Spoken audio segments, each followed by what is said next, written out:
The Prophet ﷺ, in his beautiful teaching style, one day he approaches Abdullah ibn Umar radiyallahu anhuma, the son of Umar ibn Khattab. And Abdullah at the time was a teenager.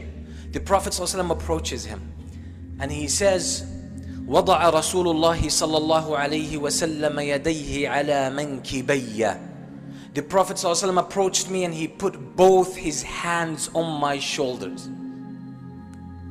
I want you to visualize this.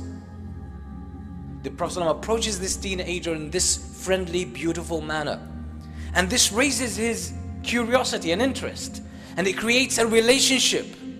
It creates an atmosphere where I have this connection, this bond with this teacher, with my teacher.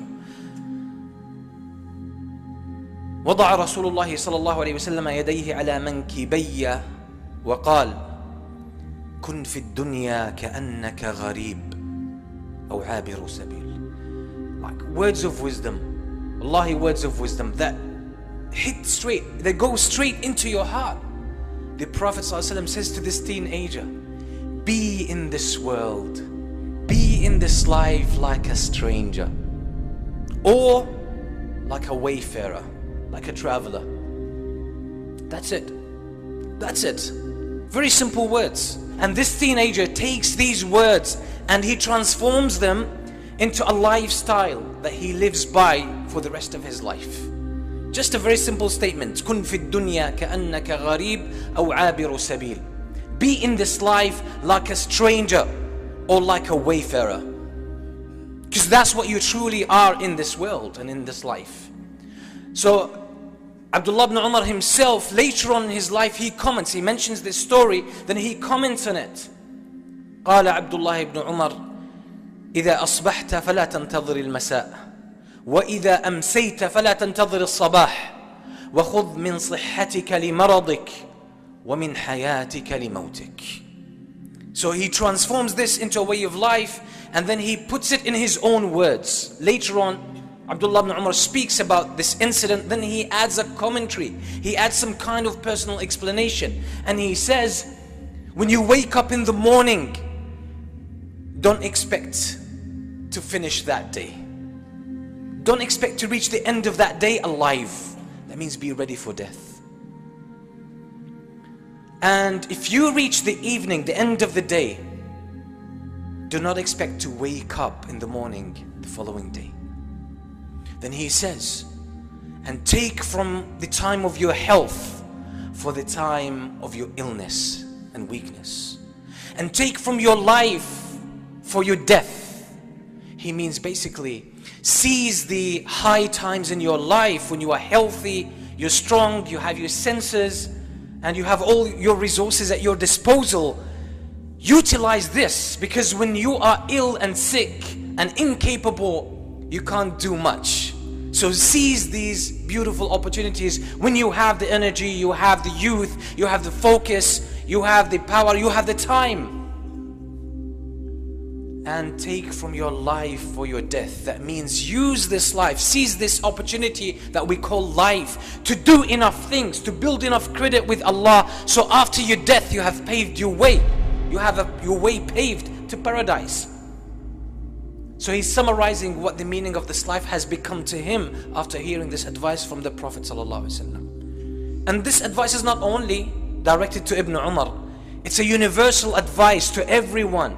And it's not something that tries to take us away from life, like some people like to interpret this hadith in a very negative manner, in a way that takes them away from life, away from reality. On the contrary, everything in the instructions of Islam and in the Quran and the instructions of the Prophet ﷺ, you will find that it directs you to live life fully. Live life fully. Get the full experience of life. And the full experience of life as it really is can only be ethical and according to principles. Those who take life in the wrong direction are abusing it, they're not using it. So the Prophet ﷺ gives him two options, and this shows as well the space that Islam gives us.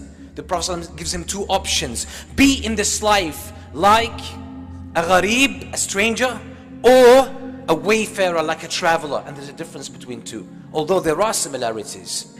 But the Prophet ﷺ acknowledges that one way or one example might not suit you, so another example would suit you, because there are personal differences.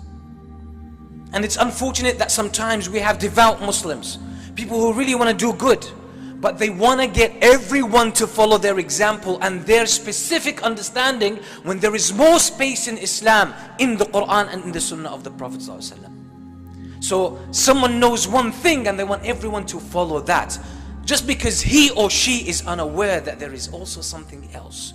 There are other pathways within the framework of Islam, and this is why you find some differences among the companions of the Prophet ﷺ. So be in this life like a stranger. Who is a stranger? A stranger is someone who lives in a country that's not his home. He stays and he resides in this country, but he knows at some stage he's gonna go back home. That's a gharib, a stranger. So when he lives in that country, he recognizes, that's not my home. That's not my home. That's not where I belong. I'm gonna go back to my country. I'm gonna go back home because that's where I belong. But I came here to do some kind of business. I came here to study. I came here for medication. I came here for any purpose and any reason. But I know my family is back home. My house is back home. My people are back home. My memories are back home. My future is back home. Everything is back home. So we are in this life are strangers. Because essentially we humans, the reality of the human being is their heart, is their soul. And this is why the soul feels as a stranger here. It knows it belongs to the world of the unseen. We humans at some level in our fitrah, in our hearts, we know that we are created for the mercy of Allah in Jannah.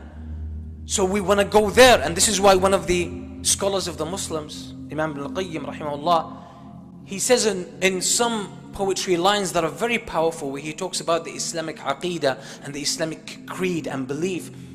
He says, فَحَيَّ عَلَى جَنَّاتِ عَدْنٍ فَإِنَّهَا مَنَازِلُكَ الْأُولَى وَفِيهَا الْمُخَيَّمُ ولكننا سبي العدو فهل ترى نعود إلى أوطاننا ونسلم. He's saying, come on, let's move on. Let's go back home. Let's get ourselves ready to go make the journey back home, to where we belong, to where we originally came from. Because this is our first home. منازلك الأولى. This is our first home. This is where we belong. وَفِيهَا الْمُخَيَّمُ. And there should be your eternal abode. That is the plan. For you to go back there and live the rest of your time there, which is eternal. But he says we are captives now to our enemy, because shaitan managed to get us out of paradise. We are captive to shaitan. So we're going through the test of this life. So he's then wondering, are we gonna make it back home, or are we gonna stay stuck? So that's why we are strangers. In this life, truly as a Muslim, we don't belong. But that doesn't mean I don't engage with life. I engage with life fully.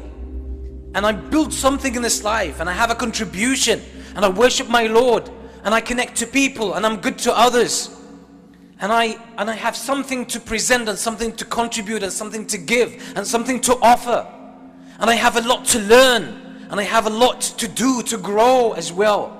This is how the life of a Muslim should go. But yet I still see my final destination. So I see everything in this life as an open field, as an open opportunity for me to engage with, to learn from, to grow with, to build my faith more, to build my knowledge more, to build my wisdom more, to help people more, to offer others more, to create more contribution, to make this world a better place. Because all of this builds assets for me with Allah subhanahu wa ta'ala. And that's the very nature that Allah designed me according to. That's why we humans have this belief in helping others and in creating a contribution. That's when you see someone who's contributing, you feel the sense of jealousy and envy. You want to be there.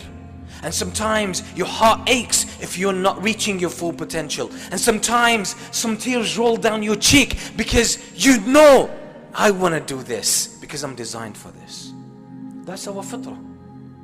So that's what it means to be a stranger. I'm here, but my heart is in paradise. But I don't disengage from life. I don't run away from life. I don't hide from whatever happens in this life. I don't bury my head in the sand and let all the problems accumulate over me. Because if I do this, I won't be able to worship Allah properly. But if you can't materialize this, if you can't go through this life with this kind of attitude, the Prophet ﷺ gave another way. And it might be harder for some people, but it might be easier for others. أَوْ عَابِرُ سَبِيلٍ. Be like a wayfarer. A wayfarer is someone who travels, keeps traveling. He never settles in one place. He travels from one city to another, from one country to another. He's a traveler, keeps traveling through the world. He never settles. He never buys a house. And he might sometimes sleep in the street, in the open. And he doesn't buy any of the daily needs of a human being, or the needs of someone who is settled. He doesn't buy furniture. He doesn't buy stuff in the kitchen. He doesn't buy anything like that. Why? Because he keeps moving. He keeps moving, and he wants to keep his burden light. So that's a wayfarer. So that's another way, another attitude to go through this life. If you find being a stranger is not for you, maybe a wayfarer is for you. And let's admit it, there are people who have this in them. They don't want to engage so much in life. They grow and they prosper more when they are by themselves. More when they mind their own business. More when they focus on their small niche. And they go through this life quietly, and that's how they achieve and contribute. So the Prophet ﷺ recognizes this variety in human beings. So he's giving two different attitudes to life. And Ibn Umar radiallahu anhu, he understood this very well. And he just took one lesson that could be shared by everyone. He said, make sure, because both of these metaphors give you the very strong indication and the message that you don't belong here. You're not created for this world. You're not going to live in this world forever. One day you will leave. One day you will depart and you will leave everything behind. So Islam teaches us to be future oriented, because that's your real future. And life doesn't end with death. We know that death is just a transition from one stage to the other. But while we're here on this planet, in this earth, while we're living this life, Allah has given us a gift that He hasn't given to other creatures, and that's the gift of choice. The gift of choice. We can choose how to be. We can choose how to live. We can choose how to deal with this life. We can choose either to do good or to do bad. We can choose to be ethical and principled and obedient to Allah. Or we can choose to be evil and bad and disrespectful and disobedient to Allah subhanahu wa ta'ala. We have the choice. Allah has given us this ability to make a choice.